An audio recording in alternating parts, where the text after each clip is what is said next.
What's up, everybody? This is Rabbit Hedgehog, and we are at an Indian of Oklahoma City. And here today we have the Indian FTR-S.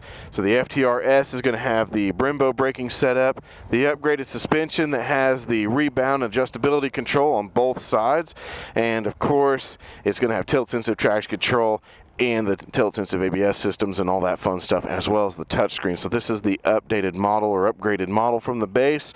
The base model, of course, has the same engine, same flat track inspired tires, same headlight and some other things, but it just doesn't have all the electronic goodies that this particular motorcycle has. Of course, this is a very beautiful motorcycle. Really well done on the design here. Now, when you come up here, of course, you'll see instead of that round gauge, you have this touchscreen TFT right here. When you pop that on, of course, LED lights are coming on. You'll see the screen pop up here. It'll load up here, and of course we can be able to go through everything. Now, while that's loading up, we have right over here, we have your horn, turn signals, hold for hazard.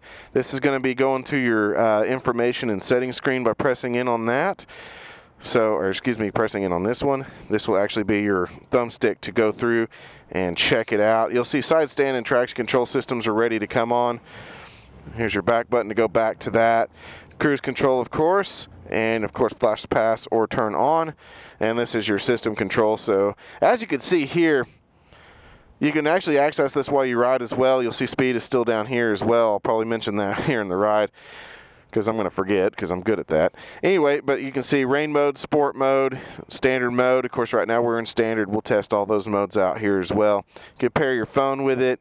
You can go back through. This, of course, is just going to be your screen navigation. Of course, if you want to change it, you can just flip it down there, change the gauge style as well. So let's go ahead and jump on this bad boy here and take it for a ride. Alrighty, here we are on the back of the FTR1200S, and as you can see, quite a bit different.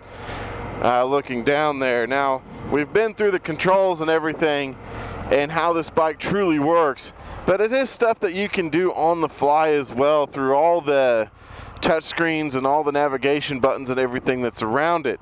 So if I wanted to change the display type, all I got to literally do is just drag my finger down like that, and I can get this variant with the fuel over here, the tachometer running as a bar on the bottom, and speed left over there. And of course, gear counter and your temperature and your outer temperature. Well, engine temperature, outer temperature. Sorry, everybody walking around here, you gotta be careful. Apparently we got a touch a truck event going on here, downtown Oklahoma City. Always something happening around here. Alrighty.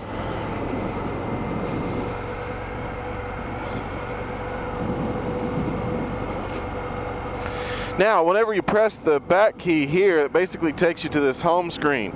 Now, it'll always show you your speed in the bottom corner over here, but this is where you check your gauges, you change your modes, you turn your traction control on, off, and there's also, you can go into track mode here and take that completely off, and the ABS and all that, because this does have the tilt-sensitive traction control and also ABS braking, whereas just the standard FTR just has regular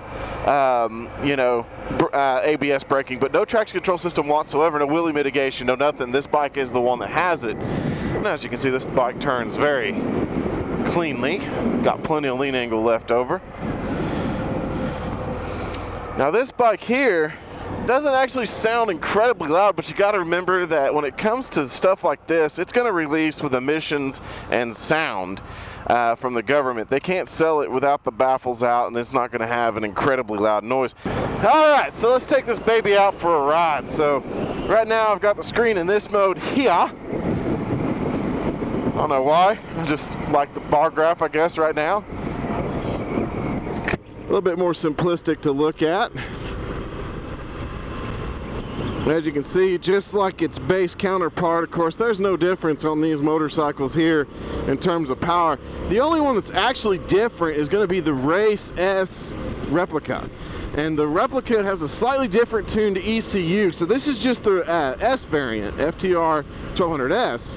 So this adds the tilt-sensitive traction control. This adds the tilt-sensitive analog brake sensoring and everything like that. So this one does have a little bit more features than the base model, of course. And of course you get the different shocks and you get full adjustability up and ahead over here. So you get more adjustability with the shocks front, back, and everything than you do with the base. And just like the base, I mean, this thing has plenty of travel over 5 inches, 5.5 inches on each side. And I mean, just like the base model, this thing just travels very smoothly across the pavement, even if it is a broken concrete. Of course, it's the same height, around 33 inches and everything. And it's just so well planted. I mean, you look across everything just like its other counterpart. It really does have very easy to use gauges. Of course, it does add a little bit more scripting, like I said when we were talking about it earlier when we did the walk around on it. But it does indeed have, you know, very ergonomic controls, very easy to ride, just like the base model. I think it's fun that if you want to just stop looking at this, you can just literally swipe it, and boom, you get a new type. You can see, you know, miles to empty and everything live right there. Regular odometer down there. Gear here in the middle, 58 miles an hour, 88 degrees, and you got a little compass here with the clock. I mean, you got a nice little package right here that you can go through. Of course, you can sit here and you can hit this button here, all on the go, if you need to access your phone, your music, settings and stuff. It'll always put the speed right over here in the corner, so that way you never lose the speed if you're sitting on cruise control and needing to adjust something on a longer ride or something. So I'll go ahead and pop that back off.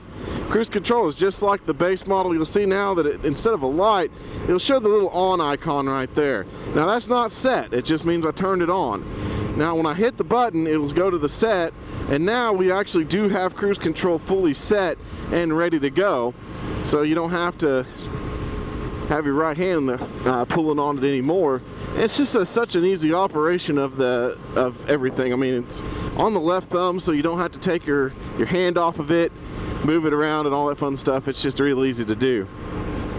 And of course, since we're in a construction zone, I get to bump it up and see how quick it reacts on the bump up as well. And this is very, I mean, on these uneven lanes, as you can see, we got lots of little grindage and stuff like that. Like I said, this thing is just smoothly going over all these bumps, just like the base did. And the suspension, of course, like I said, this one's going to have rebound adjustability, preload adjustability, all that fun stuff, unlike the base. All right, so we're clear of the construction zone.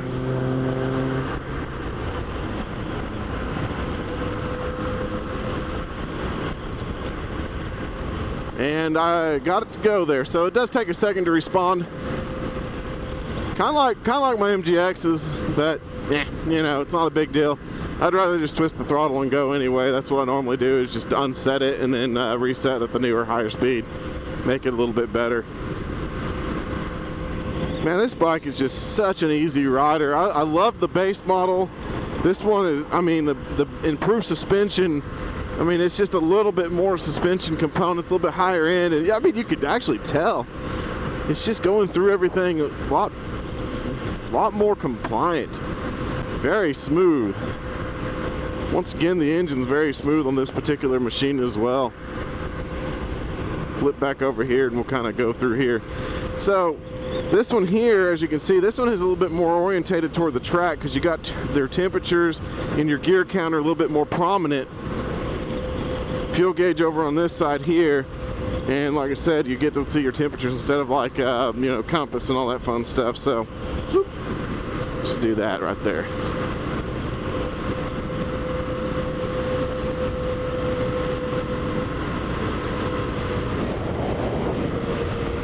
Alrighty.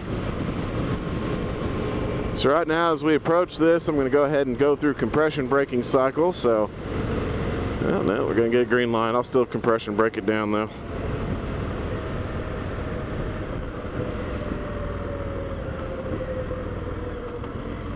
The only reason I'm tapping it, there's that little back pop, which I love that. Woo! Compression braking is very good on this motorcycle. I didn't have to use primary brakes at all, but the one thing is this particular motorcycle does have very good primary braking systems. It does have the twin Brimbos on the front Analog brake, of course, and single in the back analog brake as well. So all around cornering is analog brake, which is defeatable by going into the settings and hitting the traction control and turning it off.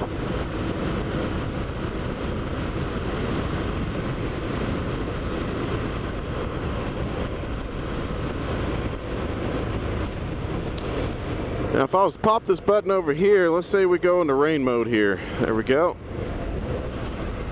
Now I pulled it into rain mode, so that means when I pull this, kind of keep an eye on our speed here, pull it again, and you can see it still rips pretty quickly, but it has a delay in getting going. Standard mode is kind of like the touring mode on this. So this is where the throttle responds at full power, but later delivery. And as you can tell, nice little deal. So what I'm going to do here, test that braking, and as you can see, that thing comes down in a hurry. So we're going to start from 0 here and go into sport mode there. Go ahead and do a little turnaround here.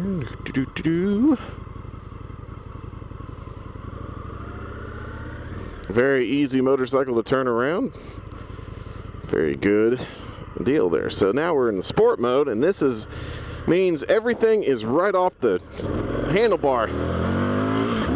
You feel wheelie mitigation come on strong. Yeah. Now this is something the baseball does not have, is those power modes. So when I turn it on sport right there, you can also see it does turn it on over here. It tells me what mode I am, but you can, look at that, third gear just rip. Get it back down here. We're still third gear. Get down to like 25 miles an hour. Nobody's behind me today. Boom. You see that front end lurch try to get up because it's trying to go for a wheelie. And you feel wheelie mitigation come in and say, hello, no. They're telling me I'm a bad hedgehog. But not a bad motorcycle.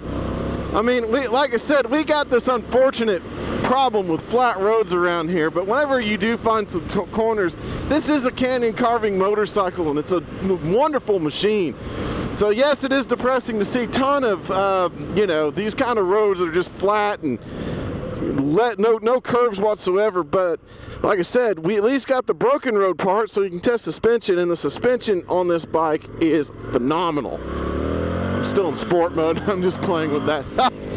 Golly, that thing accelerates so quick in sport mode. Alright, let's go back to hedgehog not so bad mode. So anyway, and as you can see, changing it on the fly is real simple to do. Horn, just a basic little horn. It doesn't make too much noise, not as loud as some of them I've heard. But you know, it is what it is. People really pay attention to horns anymore like they used to. People have abused that privilege, so you don't get as much notice out of it. But yeah, I mean, this is very reminiscent of Euro style. Of course, you push it forward for your bright there, and everything's just so clean and readable on this gauge cluster. We'll go back over here. I like the way you can choose what you want on there. Of course, like I said, you can go ahead and pair a phone. You can go ahead and pair a device, so that way you can get music. There is USB on it right here. Wink. So if you didn't notice it there before, it is there, so you can pair your USB devices with it as well, just by plugging them in, getting your music. It won't let you access settings, of course, while you're on the run. Boop, boop. Go ahead and scroll back there. So this is just your information page and stuff, scrolling through menus right there, as you could tell. And you can do that all on the move, but why would you? Because you need to be paying attention to what you're doing.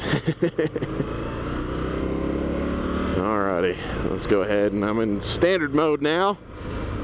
Go ahead and, like I said, this has got very good primary braking as well, so everything's great on this motorcycle. Acceleration, sport mode is fantastic. You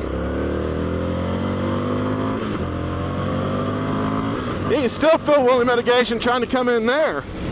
It's still trying to lift that wheel up, even in standard mode. But as you can tell, it accelerated very briskly once more. So this bike is a fantastic motorcycle. I mean, I like the S variant because it's got all the neat tricks and stuff like that. With the other one, it's more of a ride experience because it doesn't have all that. And I do like simplistic. I do like motorcycles that have a little bit less to them, where wheelie mitigation is your right wrist instead of, you know, computer telling you that, hey, you're being stupid.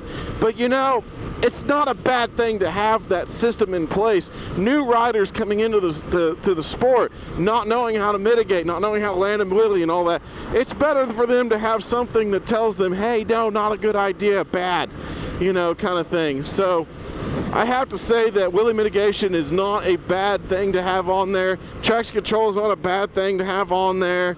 You know, ABS is definitely not a bad thing. I know some people are just purists and don't want to have all these electrical ninnies and nannies and all this fun stuff on their bikes. But let's be honest here. If you're going into, you know, biking and you're brand new and you have this kind of power, it's not a bad thing to have to fall back on. You don't have to use it. I mean, but if it's there to use in the event that you need it and it saves your skin, then it did its job. So I'm not going to argue with some certain technologies. I'm just going to argue that sometimes they get a little bit too much on the bike that people might scroll into and get themselves in trouble because they start paying attention to the infotainment system or something, whereas they should be riding. So that's my only thing that I would honestly say. But this bike really doesn't have that. It's more of just a straight up screen and straight up everything. And since we're in a construction zone, I'm going to get this cruise control back on and keep my hand out of it so we can get through without getting a double fine, you know. So anyway, like I said, everything is just so clear and easy to see. You can see, of course, the turn signals. You can see, of course, the fuel light. You can see, of course, the bright selection, ABS, the engine, and maintenance warnings. So you can see everything right there. Very simple, very easy readout. Everything that pops up over there as well, very easy to see. It's just a nice little motorcycle that tells you, you know, what you're doing, where you're going, and how you're getting there, basically. So it's a fantastic, it's just a clean little display. And I'm in very bright sunlight today, and as you can see, it's very readable. It finally caught up to me, and then he just being weird. Okay. Anyway, but yeah, it's just one of those things where you can see quite a bit of information very clearly. That's a lot of complaints that you get on some of these TFT screens, is that whenever it comes down to it, you can't see them excuse me, during the day because all you get is sunlight and glare. This one's not a problem at all. Very, very readable no matter what condition you're in. And the mirrors, everything just like the regular base model. Fantastic, very, very visible mirrors. Very easy to see, very compliant chassis, very good suspension, very good seat. It's got a little bump in the back so that way you don't go flying off the motorcycle. You can ride it very easily. So it's a very, very good package just all the way around. And I mean, yes, it is, you know, we're starting here in around the 15,000 mark, 15.4, 15.5, somewhere in there.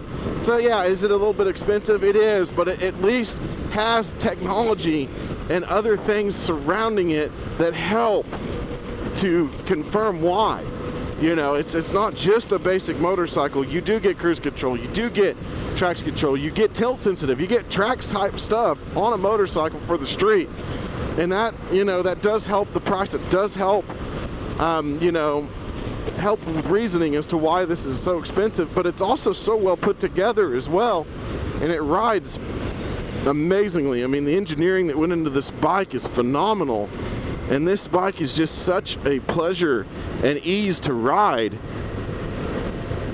that I don't think you should ignore it. I think if you're looking for some standard bike, you know, and you're wanting to get something that's not your typical Japanese, your typical, you know, just regular standard motorcycles, then you're gonna find this bike and actually you're gonna take it out and love it to death. I mean, the V-twin engine, that's the one thing versus inlines or parallels. V-twins always produce the torque, always. And you're going to get a lot different reaction, a lot more fun engine. I mean, a lot of people have been saying this is like the American Ducati Monster. I mean, trellis frame, everything kind of matches the V-twin. I know some people call Ducatis the L-twin since it's a 90. But it's fantastic. I mean, literally, you're just thinking about a turn, and the bike is capable of just following you in and doing it. So, I mean, impressed, very, very impressed with both the base model. Very impressed with how the wheelie mitigation, I mean, you can feel it, you know it's working, you know how everything's going. I mean, and like I said, it's defeatable if you want to do that. I'm not showing that today. I kind of showed you in the settings where you can do that, but I'm not going to do that today because I try to ride as safe as possible for everybody around me. It's not just me out here, there's other people, so I want to keep that front wheel down unless I'm, you know, playing in the dirt, because, you know, that's where you can do it. There's not people out there that you can smash their car or anything like that because you're not paying attention to live. So at any rate, this bike is fantastic. It's making me giggle, it's making me laugh. It's just a great machine, and I wish I could add one to my garage sometime soon. I mean, it makes me excited every time to ride one, especially the way they've engineered it, the way it rides, the way it just sings to you, it just speaks to you in new ways that most bikes just don't. I mean, I just like the soul of a V-twin sometimes, especially when it's this exciting and in this kind of package. So at any rate, this is the Rabbit Hedgehog. Once again, we're riding out of Indian of Oklahoma City. We have Amsoil and Law Tigers on board, and of course Derek Enloe Insurance as well, keeping us protected. So if you guys have any questions, leave them in the comments below. We'll have links to the dealership. We'll have links to our sponsors below as well. If you have any questions, let me know, and you keep that shiny side up, folks, and we'll catch you on that next review.